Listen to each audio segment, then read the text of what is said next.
Jai Hind everybody, welcome to biology class 12th, chapter 5, principles of inheritance and variation. In this lecture we are going to talk about the Mendel's experimental material, that was garden pea, edible pea, and it is known as Pisum sativum. This is the botanical name. Okay, and we'll be also discussing why he selected only garden pea for conducting experiment. What was the reason behind selecting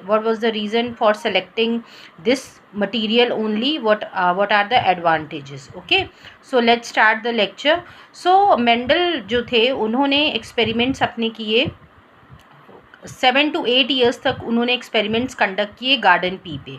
as you all know वो Austrian monk थे, और monk means पादरी, और जहाँ वो church में work करते थे वहाँ बैकयार्ड में बहुत स्पेस थी जहाँ पे वो अपने एक्सपेरिमेंट्स कंडक्ट करते थे. Okay, so 7 to 8 years he conducted experiment of garden pea. बहुत सारी वैरायटीज़ पे उन्होंने कंडक्ट किया and finally he come to the conclusion. कुछ उन्होंने जिस पे बेस्ड लॉज डिराइव किए जो कि हम अभी पढ़ेंगे.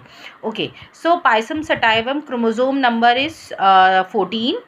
okay, and he carried out several inbreeding and cross breeding experiment. दोनों ही इनब्रीडिंग और क्रॉस ब्रीडिंग दोनों ही तरह के एक्सपेरिमेंट्स इन्होंने किए पाइसम सटाइवम में. Okay, so why he selected only this plant? Let's talk about. The first reason is short lifespan. Okay, the garden pea, it has very short lifespan. It is an annual plant. ठीक है, only once in a year it flower. Okay, and इसकी life span भी बहुत कम थी, means कुछ ही समय में ये फ्रूट्स दे देता था. तो इससे क्या हुआ, उन्होंने वो जल्दी जल्दी एक्सपेरिमेंट्स कंडक्ट कर सकते थे और उनको रिजल्ट्स भी बहुत जल्दी मिले. ओके, अगर वो कोई ऐसा प्लांट सेलेक्ट करते जिसकी लाइफ स्पैन बहुत ज़्यादा है तो he has to wait for the results. Okay, उन्हें लंबे समय तक इंतज़ार करना पड़ता, बट 2 to 3 मंथ्स में गार्डन पी के रिजल्ट्स आ जाते थे. Now next was easy growth and minimum after care. So that pea plant it is easily grown, it can be grown very easily, कहीं भी ग्रो कर सकते थे, और इसमें बहुत ज़्यादा इसको केयर की भी ज़रूरत नहीं थी. Minimum after care is required. Okay, then next was availability of pure varieties. So यहाँ प्योर वराइटीज़ ईजिली अवेलेबल थे. प्योर वराइटीज़ क्या होती हैं? प्योर वराइटीज़ होती हैं लाइक जब हम किसी प्लांट को बार बार सेल्फ पॉलिनेशन करते हैं सेम प्लांट में.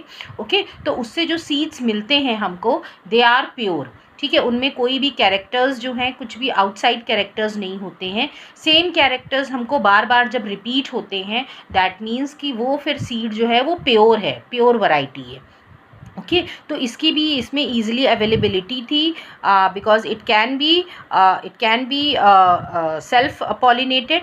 Next, easily detectable contrasting characters. This is the very important point. जो भी कैरेक्टर्स थे जिनके बारे में मेंडल ने स्टडी की, वो जो अपोजिट पेयर्स ऑफ कैरेक्टर थे, contrasting means opposite different pairs of characters, उन्होंने जो भी स्टडी किए वो ईजिली डिटेक्टेबल थे, उनको ईजिली डिटेक्ट कर सकते थे. जैसे उन्होंने अपने एक्सपेरिमेंट्स के लिए 7 कैरेक्टर्स लिए थे, that also will be discussing. और ये जो कैरेक्टर्स थे that can be easily detect out. For example, he took tall and dwarf plant, तो एक उन्होंने ये कैरेक्टर लिया, height was the character. Then flower colour था. ओके, देन पॉड शेप था, पॉड का कलर था. So many characters he took and these character are easily observable. हम उनको देख के कैरेक्टर्स को आइडेंटिफाई कर सकते थे और वो ईजिली विजिबल थे, फिनोटिपिकली हम कह सकते हैं विजिबल थे. Now next was possibility of controlled breeding. So here also breeding can be controlled, means जब क्रॉस ब्रीडिंग डिफरेंट वराइटीज़ में की गई तो वो भी इसमें बहुत ईजिली पॉसिबल था. ओके, जो प्रोसेसेस होते हैं क्रॉस ब्रीडिंग के, हाइब्रिडाइजेशन के, बैगिंग, देन इमैस्कुलेशन, सो ये सब जो थे इसमें ईजिली हो सकता था. Okay, so that also that's why he has selected. Now the next point is self pollination. Now these plants they are easily self pollinated. Self pollination you all know, when the pollen grains they stick on the stigma of the same flower. ठीक है, of the same plant. So that is known as self pollination. So in garden peas self pollination can be easily done. ये इसको करा के वो pure varieties जो हैं that can be easily obtain. So self pollination easy था, it can be done very easily without any effort. दूसरा जो F2 हाइब्रिड से, F2 मीन्स जो F2 जनरेशन मिली that is second filial generation. ये भी हम पढ़ेंगे डिटेल में. ओके, तो जो हमें सेकेंड जनरेशन में जो सीड्स मिले, जो प्लांट्स मिले, ओके, दे वर हाइब्रिड्स और वो सब के सब फर्टाइल थे. Means the seeds they can be grown to produce a plant. सब फर्टाइल थे. Okay, now these were the few reasons why he selected the pea plant. What was the reason behind selecting the pea plant? Okay, so this is very important because this is also asked ki what are the advantages of selecting pea plant or why he selected pea plant. In this way the question is asked in board exam. Okay, now he this Mendel he also worked on rajma and honey bee. उन्होंने इस पे भी work किया था. And lastly, this is very important point, Mendel quantitatively analyzed inheritance of qualitative character.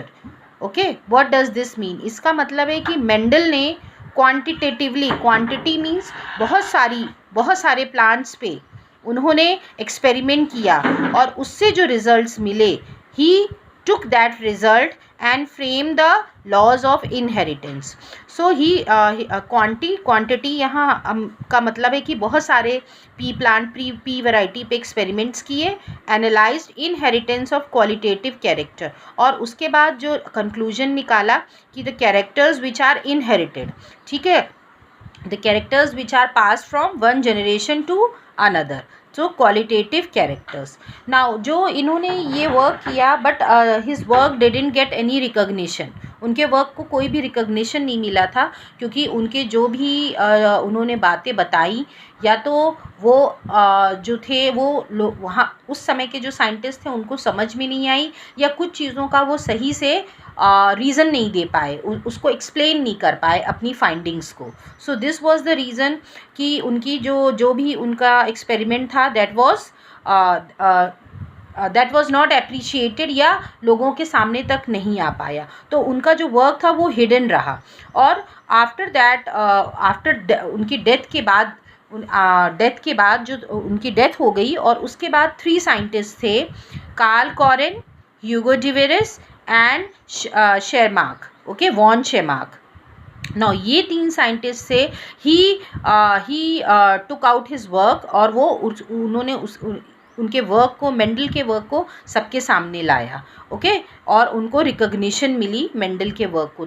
और उसके बाद जो थे लोगों ने इनके वर्क को बहुत अप्रिशिएट भी किया, और काफ़ी, और वही जो है हम आज तक पढ़ते आ रहे हैं, दैट इज़ जेनेटिक, क्योंकि Mendel is known as father of genetics, और उन्हीं को पायनियर कहा जाता है in the field of genetics because he only laid the foundation of genetics and has given the laws of inheritance.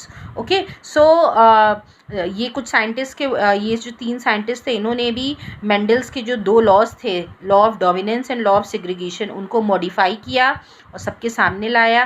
ह्यूगो डिवेरिस थे, उन्होंने experiments किए इवनिंग प्राइमोस पे भी. और वॉन शेरमार्क थे, he also conducted various experiments, and finally the work of Mendel it came in front of everybody. सबने उसको recognise किया, एक्नॉलेज किया, जो कि हम आज तक पढ़ते चले आ रहे हैं. Okay, so this is the advantages of selecting P plant. So this is all. Now in next lecture we'll be discussing कि what was the reason कि Mendel's work was unnoticed, क्यों unnoticed रहा, what was the reason behind it. So thank you everybody.